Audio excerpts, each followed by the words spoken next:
সরকার আমাদের বুঝে দিতে হবে, আমাদের এতটা টাকা দেন, আমরা কোথায় থেকে দেবো এই টাকা?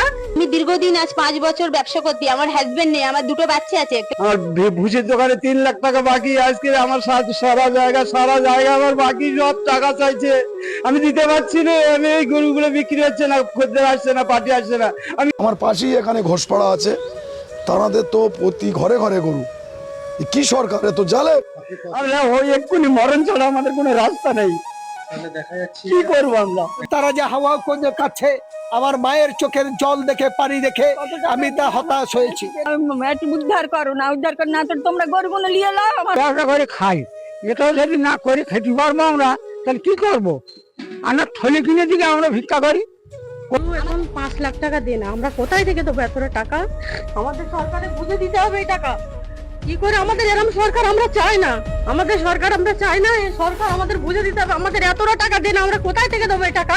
আজকের আমি দীর্ঘদিন 28 লাখ টাকার ব্যবসা করছি। আমার জমি জায়গা সর্বকিছু যতটুকু আছে আমি বন্ধক দিয়েছি। আজকের যে সুমনবাবু হঠাৎ করে উঠে দীর্ঘদিন 15 দিনের মধ্যে নিজের রাজনীতি পাল্টে দেবে, এটা কিভাবে আমাদের চলবে? আজকের আমাদের ভুষির দোকানে 5 লাখ টাকা দেনা, কোনো দীর্ঘদিন আমার বোনেরা শ্বশুরবাড়ি থেকে গয়না গাটি সর্বকিছু দিয়ে তারা 2 লাখ 3 লাখ 5টা বোন করে দিয়েছে, তাদের সংসারে অশান্তি হচ্ছে। প্লাস আমার দুটো বাচ্চা আছে, তাদের মুখের আহার যদি সুমনবাবু এভাবে কেড়ে নেয়, তাহলে সুমনবাবু আমাদের বাড়িতে এসে প্রতিবাদ করে দেখে যান, বাড়ি সার্ভে করে দেখ যে আমরা মিথ্যে বলছি কি সত্যি বলছি। আমাদের যে গ্রাম, আমরা গ্রাম আমাদের গ্রামটা হচ্ছে, এখানে কোনো মহাত বড় লোক নেই, মধ্যবিত্ত মানুষ, সবাই রোজ জন মজুরি খেটে খাওয়া মানুষ। তা থেকে কি দেখে আজ দীর্ঘদিন 25-30 বছর একটাই জিনিস দেখে আসছে যে 2-4টে করে গরিপানা মাতে ছোট গরু পুষে 2 বছর 3 বছর তাদের আলন পালন করে তারা আমাদের যে মুসলিম ধর্মের কুরবানির ঈদটার সময় সেল করে দেওয়া হয়। তার থেকে 2 পয়সা জোগাড়লে তাদের বাচ্চা অথবা বাড়ির ফ্যামিলি সর্বস্বটুকু শান্তি মনে সুসম্মানে সংসার চলাভাবা করে। আমি বলছি, আমার 3 মেয়ে 2 ছেলে, আমি 10টা গরু পুষেছি, সবাই কাছ থেকে ধার হাওলাত করে, সুদ ব্যাস করে, টাকা নিয়ে, লোন নিয়ে, বন্ধন লোন নিয়ে। আমার এই যে একটা মেয়ে 18-19 বছর বয়স, তাকে দিয়ে দিতে হবে। আমার ঘর নেই, আমি ঘর বানাবো। আমার সরকার গরুগুলো নিয়ে আমার টাকা দিক, আমার এই গরুগুলো নিয়ে টাকা দিক, আমি গরুগুলো দিয়ে দিচ্ছি না তো নবান্নে দিয়ে গরু আমি পৌঁছে দিয়ে আসি। কি করবো আমরা? বেঁচে থেকে লাভ কি হবে আমাদের? আমাদের মুখ্যমন্ত্রী আমাদের মেরে দেখ, আর নইলে আমাদের এই গরুগুলো এবারে অন্তত কুরবানিটা দিতে দেয়। মানুষকে তো তার একটা সময় দিতে হবে। আজ বললাম কাল থেকে চালু করে দিলে আমরা কোথায় যাবো? আমার দিকটা তো দেখতে হবে। এই যে এত টাকা ধার দেনা লোন সবকিছু করে মানুষ করেছে, আমার ফ্যামিলিতে শুধু তো আমি একা নয়, আমার উপর আমার বাচ্চা কাচ্চা, আমার ফ্যামিলি সবাই নির্ভরশীল। 5-7 জন এক একটা ফ্যামিলির উপর নির্ভরশীল। একজন খাটে 5-7 জন করে খায়। মানুষ ধার দেনা করে একটা কটা গরু পুষেছি, যাতে আমাদের এই কুরবানিটা বন্ধ হওয়ার জন্য আমাদের গরুগুলো বিক্রি হচ্ছে না। যাতে আমাদের এই গরুগুলো বিক্রি হয়, আমাদের রাজ্য সরকার মুখ্যমন্ত্রী এই সুযোগটা দিলে আমাদের একটু উপকৃত হয়। হ্যাঁ, এই অবস্থা, এই 70 বছর বয়স, এই ব্যবসা করে খাই, এটাও যদি না করে খেতে পারবো আমরা, তাহলে কি করবো?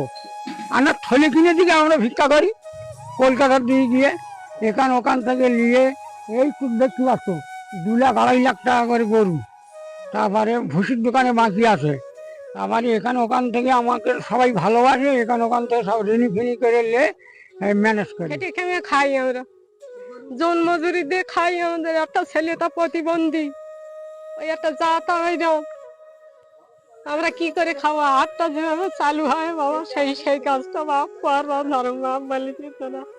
গরুটা দিয়ে লালন পালন চলছে। এবার আমাদের এটাই আমাদের মেন জীবিকা। আমরা তো চাকরি বাকরি পাবো না, যা হোক করে আমাদের জীবিকা, আমাদের পেটে যে লাথি মারছে সরকার, কেন এমনটা হবে? আমরা ধর্ম সমন্বয় নিয়ে আমাদের রাজ্যটা গঠিত। আজকে একটা সরকার আসলো, এসে গদিতে বসলো, কোনোটাই কিছু না, আমাকে বলছে না গরু বিক্রি হবে না। এবার কোন দেশের নিয়ম? আমাদের সংবিধান কি ফের নতুন করে গঠিত হবে নাকি? আমাদের রাজ্যে 90% মানুষ এই গরু নিয়ে তাদের মেন জীবিকা, সেই জীবিকা নিয়ে সরকার ছিনিমিনি খেলছে। কেন খেলবে সরকার? এখন তো জবাব চাই আমরা। আমাদের তো মানুষ ক্যান্সার, আমার ছেলে অনেক টাকা লোন নিয়েছে, আমার এই টেস্ট না করলে কমতে বাঁচবো, একদম উঠে আমি দাঁড়াতে পারছি না দাদা। আমার পাশেই এখানে ঘোষপাড়া আছে, তাদের তো প্রতি ঘরে ঘরে গরু। সরকার আমরা টোটালে চাই না। কি সরকার এত জালেম? এ তো জালেম সরকার। দেখুন, গরু তো আমাদের মেন, এখান তো আমাদের প্রায় 15 লক্ষ টাকার গরু আমি তুলেছি, ঠিক আছে। যে গরুগুলো এই যেরকম এই গরুটা 3 লক্ষ টাকা বিক্রি হয়ে গেছিল, এই গরুটা কালকের ফেরত দিয়েছে যে আমরা গরু টোটালি নেব না।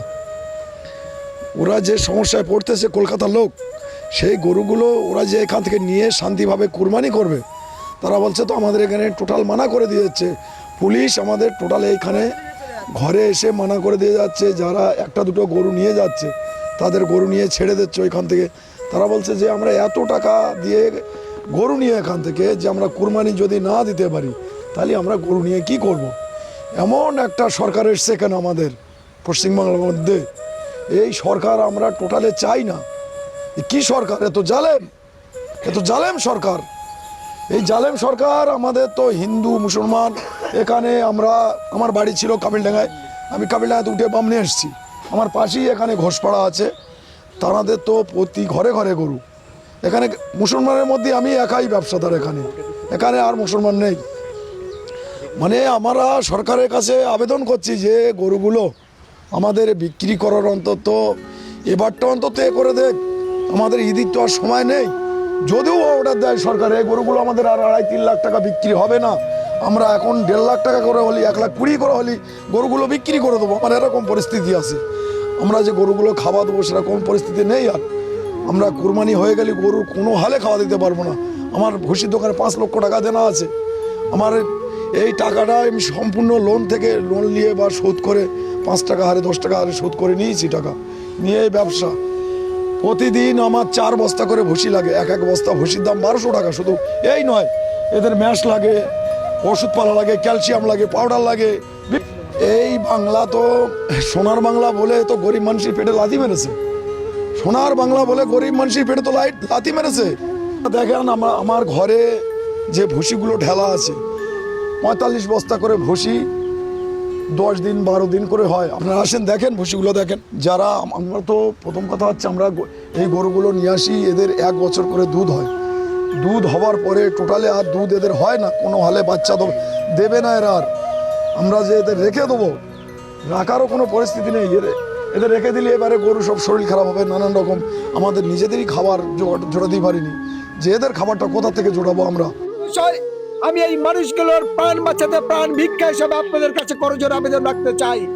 ঘোষপাড়া এবং ভাঙড় সহ সারা পশ্চিমবঙ্গের লক্ষ লক্ষ মানুষ যারা বেকার অসহায় মানুষ, জমি বিক্রি করে লোন নিয়ে দেনা করে ইন্টারেস্টের টাকা নিয়ে গরু ব্যবসাটা করছিলেন, আজ তারা যে হাওয়া করে কাছে, আমার মায়ের চোখের জল দেখে পানি দেখে আমি তা হতাশ হয়েছি। মা, আপনি কি বলতে চাইছেন আপনার ছেলেকে বাঁচানোর জন্য? একটু উদ্ধার করো না, উদ্ধার করো না তো তোমরা গরুগুলো নিয়ে যাও, আমার টাকাটা দিয়ে দাও। মায়ের বক্তব্য একটা, মায়ের কথা রেখে বলছি, মা বলতে পারছেন, আমার মা কাঁদছে।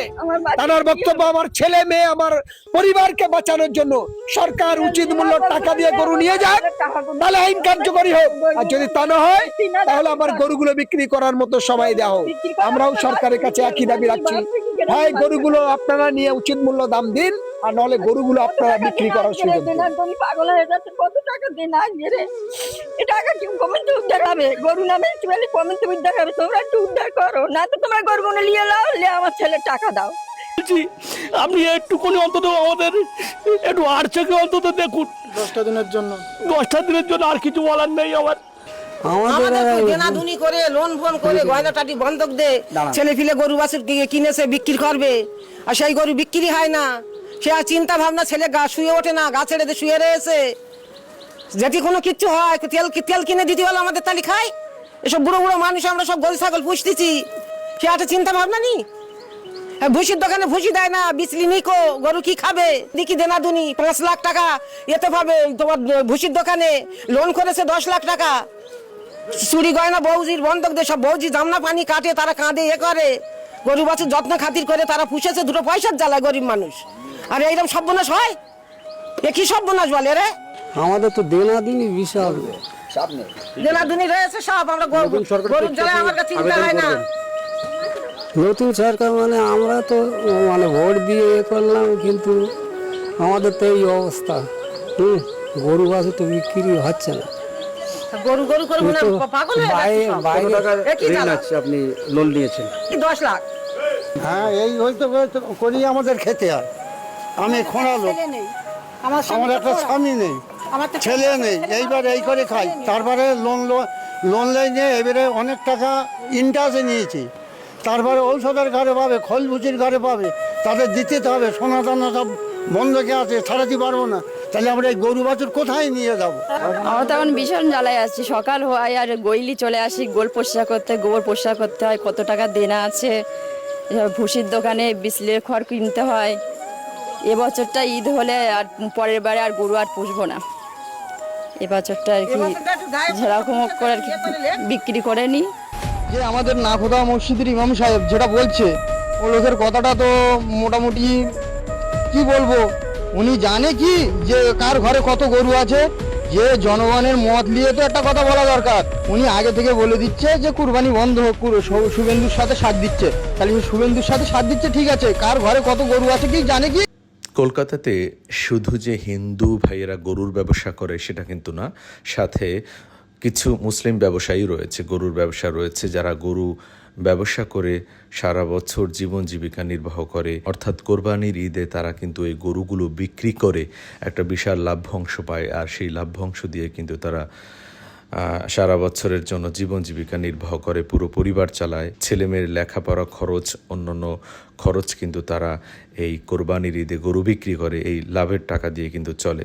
অনেকেই বলছে বেশিরভাগই তারা কিন্তু বিভিন্ন জায়গা থেকে লোন নিয়ে তারা কিন্তু এই গরুগুলো পুষছে। কেউ কেউ বলছেন ভুসির দোকানে হাজার হাজার টাকা বাকি, অনেকের কাছ থেকে, বন্ধু বান্ধব আত্মীয় স্বজনের কাছ থেকে লোন নিয়ে তারা কিন্তু প্রতি বছর এই গরুগুলো পুষে এবং সেই কোরবানির ঈদ যখন হয় তখন বিক্রি করে সেখান থেকে যে লাভের টাকাটা আসে সেই টাকাটা দিয়ে কিন্তু তারা চলে। আর বাকি টাকাটা কিন্তু যাদের কাছ থেকে লোন আনে তাদের কাছে দিয়ে দেয়।